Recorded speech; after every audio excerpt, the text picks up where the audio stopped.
নমস্কার। নিন আপনারা শরবতটা খান, আমি একটু আসছি। বর্ষা দিদি, সবাই তো এসে পড়েছেন, কিন্তু কৃষ্ণাদি কোথায় গেল? রান্নাঘরে আছে। মিনু, সবাইকে যখন এই মিষ্টি দেওয়া হবে তখন এই ক্যালেন্ডারগুলো দিয়ে দেবো? ঠিক আছে, তুই তখনই দিয়ে দিস। ঠিক আছে। আচ্ছা মিনু, সনাতন রুদ্রপাল মহাশয় তো এখনো এলেন না। আসবে আসবে, দাদামণি ওনাকে আনতে গেছে। ও হ্যাঁ, রুদ্রদেব বাবু ওনাকে আনতে গেছে। শুনলাম সনাতন রুদ্রপাল মহাশয় আসছেন এখানে। হ্যাঁ, আমিও তাই শুনেছি। আজকে বছরের প্রথম দিনে ওনার আশীর্বাদ পাওয়া যাবে। আমিও ওনার জন্য অপেক্ষা করছি। আসুন।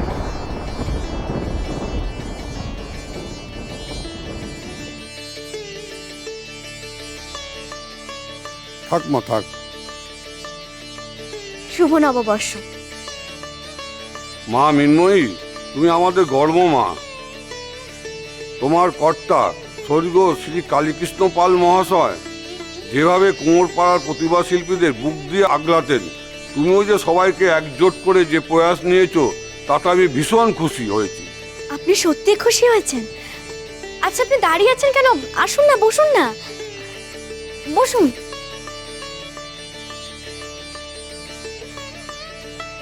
হ্যাঁ মা, আমি সত্যি ভীষণ খুশি হয়েছি। আমি তোমার পাশে আছি, তুমি এগিয়ে যাও মা, আরো অনেক এগিয়ে যাও, অনেক অনেক। মৃন্ময় সেটা পারবে, আমার বিশ্বাস আছে মৃন্ময়ের ওপর। আপনি এসছেন, আপনার জন্যই তো আমরা অপেক্ষা করছিলাম। আমরা তো এখনো বিশ্বাসই করতে পারছি না যে আপনি এই বাড়ির হালখাতায় এসেছেন। আমায় তো আসতেই হতো ভাই। আমরা যে সব এখন একজোট হয়েছি, আর আমাদের লিডার হলেন শ্রীমতী মৃন্ময়ী পাল। না, না মানে? অপরাধ মার্জনা করবেন। আমি এখন আর মৃন্ময়ী পাল নই, শুধু মৃন্ময়। আমি একজন সাধারণ মেয়ে, তাই আপনাদের কষ্ট আর আমার কষ্ট এক। আর আপনারা মানে পুজো কমিটির সবাই, পুজোর উদ্যোক্তারা সবাই মিলে কুমোরপাড়াকে, বাংলার শিল্পকে, বাংলার ঐতিহ্যকে বাঁচিয়ে রাখার জন্য একটু সাহায্য করুন।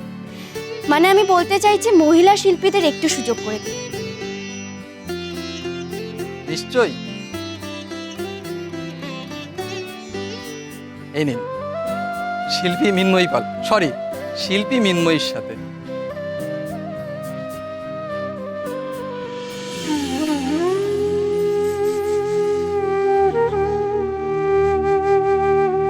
ধন্যবাদ। আপনার নাম, আপনাদের পুজো কমিটির ঠিকানা এবং যে অ্যাডভান্সের অ্যামাউন্টটা আমাদের দিলেন, এই সমস্ত হালখাতায় তুলে রাখা হবে, আর সেই সঙ্গে আপনাদের পাকা বিলও দেওয়া হবে। এই নিন ম্যাডাম, এটা আমাদের পুজো কমিটির পক্ষ থেকে full and final payment in advance. Full payment? হ্যাঁ, ফুল পেমেন্ট। কিন্তু এবারে আমাদের প্রতিমার প্রধান আকর্ষণ মৃন্ময়ীর হাতের সৃষ্টি।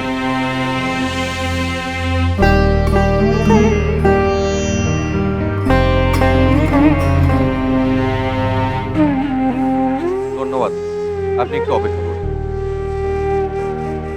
এটা তো খুবই ভালো প্রয়াস। আপনাদের সমস্ত পুজো কমিটি যদি এইভাবে এগিয়ে আসে, তাহলেই তো আমরা উন্নতি করব। আমাদের ভবিষ্যৎ প্রজন্ম খেয়ে পড়ে বাঁচবে, আর এই মৃৎশিল্পকে অনেক এগিয়ে নিয়ে যাবে। খুব বার বেড়েছো তাই না মিনু? পাল পদবীকে ত্যাগ করে শুধু মৃন্ময় হয়ে উঠতে চাইছো, যাতে সহজেই আমাকে ভুলে যাওয়া যায়, আমাকে অবহেলা করা যায়, তাই না? কৃষ্ণাদি, এসো। নিন, সবাই এবার একটু মিষ্টি মুখ করে নিন। এই নিন, নিন না। তোমাদের ক্যালেন্ডার, তোমরা এই ক্যালেন্ডার আর কোল্ড ড্রিঙ্কসের জন্যই এসছো তো? ঠিক ধরেছো খোকা বাবু, আমরা তো সবাই এই কোল্ড ড্রিঙ্কস আর ক্যালেন্ডারের জন্যই এসেছি। তা খোকা বাবু, তুমি বড় হয়ে কি হবে? আমি মিনুর মতো মৃৎশিল্পী হব। বাহ, খুব ভালো। আমি সবাইকে আশীর্বাদ করছি, এই পাল বংশের নাম যেন এই মৃৎশিল্পের ইতিহাসে উজ্জ্বল অক্ষরে লেখা থাকে। সত্যি মিনু, সত্যি তোর ওপর আমার খুব গর্ব হয়, খুব গর্ব হয়। সত্যি তাই গো। ভাবো তো, আজকে হালখাতার দিনে কত বড় পুজো কমিটি থেকে একটা বায়না এলো। জেঠুমনি, তোমরা আমাকে আশীর্বাদ করো, আমি যেন সব বায়নাগুলো একদম সঠিক সময় ডেলিভারি দিতে পারি। সব ঠিক আছে রে, কোনো অসুবিধা হবে না। এখন তো সমু প্রতিমা গড়ার কাজ শিখছে, সব ঠিক মতন হয়ে যাবে। থ্যাংক ইউ বড় মা, থ্যাংক ইউ আমার উপর ভরসা করার জন্য। সত্যি সোম, তুইও শেষ পর্যন্ত কালীর পথেই গেলি। কালীর মতো তুইও প্রতিমা শিল্পী হতে চাস, এটা জেনে আমার বড় আনন্দ হলো, বড় ভালো লাগলো। বাবার পথে গেলাম ঠিকই, কিন্তু বাবার মতো কি আর হতে পারবো? পারবি, পারবি, অধ্যাবসায় থাকলে সব পারবি। দেখেছো আবার কাশিটা বেড়েছে, মনে হয় জ্বরও আসছে। না না, আমি ঠিক আছি। না তুমি ঠিক নেই, ডাক্তার দেখাতে হবে। শোন শোন, তোর দাদাভাইকে একবার ডেকে নিয়ে আসবি রে। দাদা ভাইকে ডেকে আনবো? তুমি তুমি আমাকেই বলো না কি দরকার। আসবে না, আসবে না, ও ছেলে আসবে না। করুণা, আমরা আমাদের ছেলেকে মানুষ করতে পারিনি। বাপ মা মরে গেলেও ও কুলাঙ্গার ছেলের কোনো কিছু যায় আসে না। আবার জ্বরটা বেড়েছে মনে হচ্ছে। এরকম ঘন ঘন জ্বর আসা তো ভালো লক্ষণ নয় গো। আমি আমি কি ডক্টর ডেকে আনবো? না সোম, আমি ঠিক আছি। শোন শোন, তোকে আমি অনেক ভালোবাসা দিয়ে বড় করেছি, আর সেই ভালোবাসার জোরেই তোকে আমি একটা দায়িত্ব দিতে চাই। কিসের দায়িত্ব জেঠুমণি? বর্ষার বিয়ের দায়িত্ব। দিদি ভাইয়ের বিয়ের দায়িত্ব? হ্যাঁ, আমি বর্ষার বিয়ের জন্য আর দেরি করতে চাই না।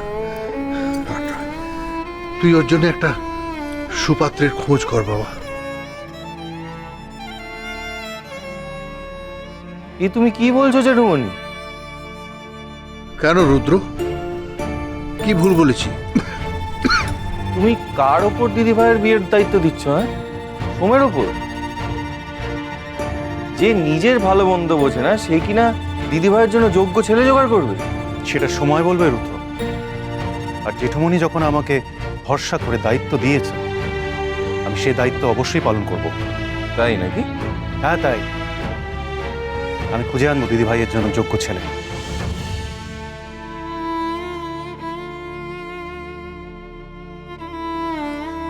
আচ্ছা রুদ্রদেব বাবু, সবসময় ওকে এভাবে অপমান করেন কেন? কারণ সোম খালি অপমানের ভাষাই বোঝে। আচ্ছা, আমরা যদি সবসময় এভাবে ওকে অপমান না করে, ইগো হার্ট না করে, ওকে যদি একটু সাহায্য করি, তাহলে তো ভালো হয়, তাই না? তাই তো করছি। মানে জেঠুমনি কিভাবে? এই বর্ষার বিয়ের দায়িত্ব দিয়ে। সেটা কিরকম গো?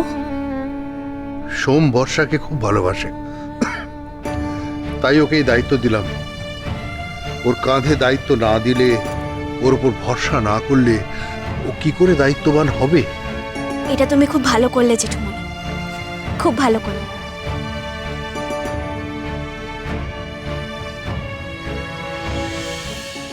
তোমরা কি কথা বলছো? এগুলো কার ছবি দেখি?